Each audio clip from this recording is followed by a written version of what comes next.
The Storm Hunter WX weather app is free to download and use and provides you with warning of severe weather even before the National Weather Services issue alerts.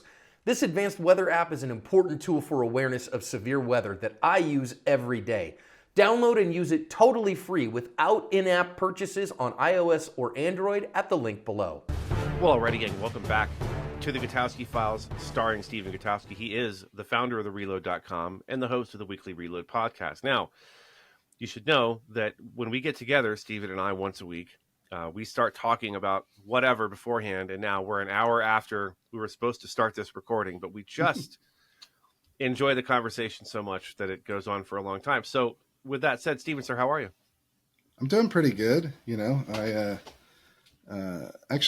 got shadow banned on Twitter, which is what? Yeah, Twitter had a bad relationship with them with the old management. They put like a warning label on the Reload at one point and then removed it. Now under new management, I've been shadow banned after posting about this story we're about to talk about. So I don't. With a shadow ban, it's really hard to tell what is going on or why. That's why they call it a shadow ban, I guess. Yeah. Yeah. So it limits who can see your tweets and whether you show up in search and whether your threads work and stuff. So it's not a great situation. And I have no idea why it happened, other than that it happened after I posted about this story we're going to talk about. So we never do this. We should do this. Where do people find you on social media? How do they find you on X? I call it X Twitter. How do they find you on X Twitter? What's your handle over there so they can go? Yeah, it's just my name. So Stephen Gutowski, StephenGutowski, because I know that's not easy to spell. Common spelling. And it's the same way on Threads. So I'm on there too. If you use the Facebook's version of Twitter, basically. Right.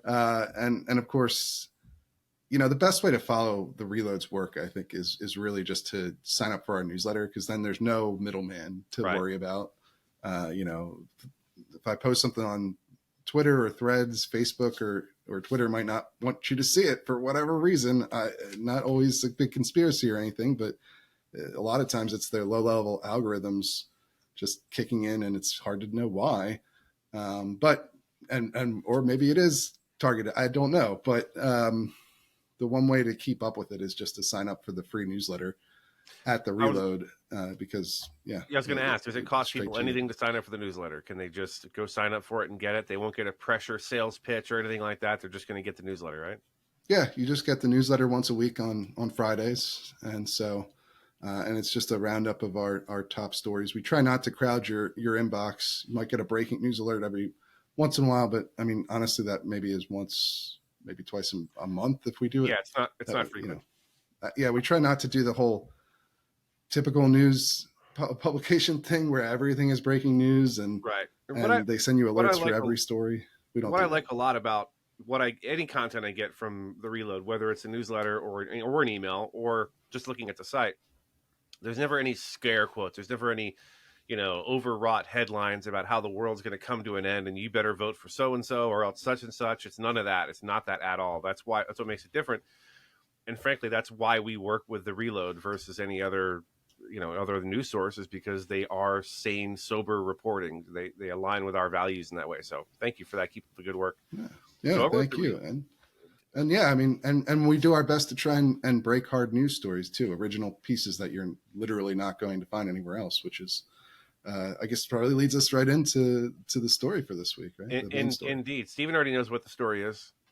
He knows that because he wrote it, but I will intro it anyway. So the headline here is leaked document.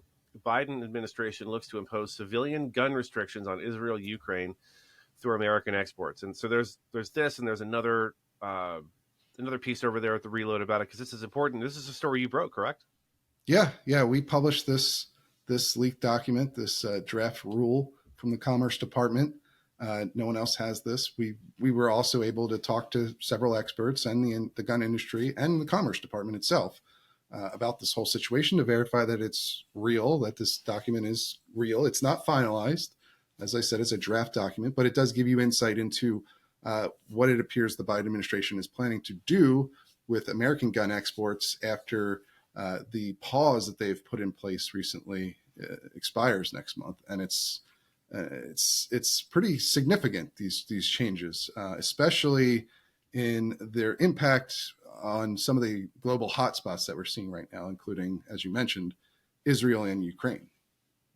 Yeah, and this strikes me as very odd that there another industry where the government would insert itself like this in this way. Probably there is actually, but it's just telling to me that they're like, well, we will absolutely arm the government of this or that country. We don't want their citizens getting.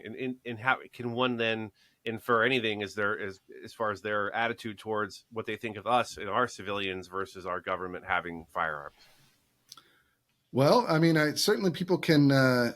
I think I would encourage them to read these restrictions and judge for themselves about what the administration maybe thinks is ideal for gun regulation, because the justification they've given for why these changes are necessary is to essentially combat international gun crimes and sort of firearms trafficking or terrorist related activities. And the mechanism that they have proposed here for doing that it's actually quite fascinating or odd. I don't know what the right word to describe it is, but it's sort of a gun registry, a pseudo gun registry of foreign civilians that would be regulated by the Commerce Department and I guess administered in a sense by American gun companies.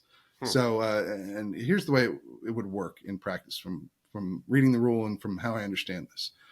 Anybody who wants to export an American-made firearm to another country that isn't covered in, there's about 40 countries that this won't apply to. They're part of the Wassenaar Agreement, which is a gun trade deal that was established in the 90s. Although Ukraine is actually part of the Wassenaar Agreement, but they're accepted from this group for reason that's a bit unclear, probably because of the war going on. But and Israel's not part of the agreement, so that's where those two countries come in. But there's a lot of other countries also affected by this. And anyone in those countries, if you want to export an American-made gun to any civilian in any of those countries, first you have to get a specific purchase order for each sale. And then accompanying that has to be the end user, the person who's actually going to take possession of the firearm to buy it, not like a distributor or the wholesaler, but the end user has to also submit their passport or national ID card. And so that will any American exporter of firearms will have to have all of that information before the Commerce Department grants them a license to export those guns. So, yeah, I mean, it creates a sort of de facto gun registry of foreign citizens. So you can kind of see how a bit strange that whole concept is. But and it also only seems to apply to what, for shorthand in America, we tend to call assault weapons. This is obviously a nebulous term, and it's defined in here as semi-automatic centerfire guns that have a pistol grip, or they have one or more of these banned features and cosmetic or ergonomic features like pistol grips or barrel shrouds or telescoping stocks, things of that nature that Things that have nothing to do with the lethality of a firearm. Yes. But so that's what it does. It also, there's some other licensing things that go in here, like they shorten the length of time that a license is good for from 4 years to 1 year. And so the industry thinks this is going to have I guess that's one thing everybody agreed on, including the Commerce Department, is that this is going to have a pretty significant impact on American exports to other nations. And yeah, I mean, we'll see as well whether this rule actually gets proposed in this form. This is a draft. It's something that was leaked, that we were able to obtain. I think the Heritage Foundation, an analyst at the Heritage Foundation, got it first, and so we got it through them. But that's what it seems. Somebody in the Commerce Department was not very happy about these proposals either, for this to come out.